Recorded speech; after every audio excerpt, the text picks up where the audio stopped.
Two consecutive even numbers add up to 570. Find the bigger number. So there are two criteria. One is consecutive, one is even. What are consecutive numbers?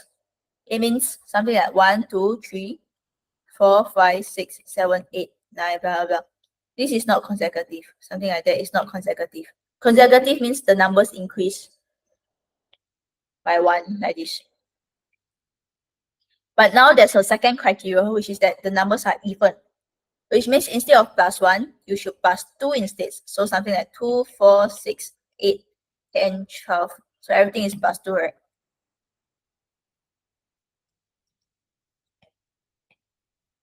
So now they tell you the two numbers add up to 570. So I'll try to draw a model.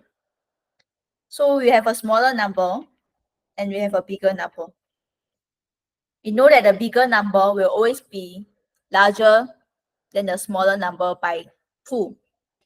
So you'll be by 2 because you must +2, right? So smaller number will just be like this. So we just fill it to be 1 unit, 1 unit. And they say add up to 570.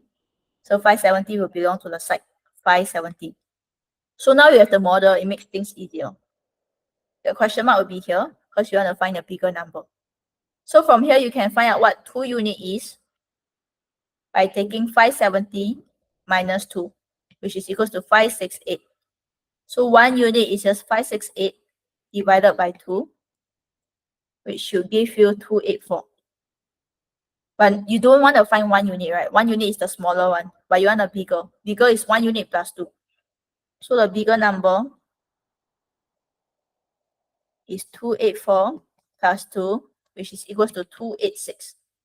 And that's your answer, 286.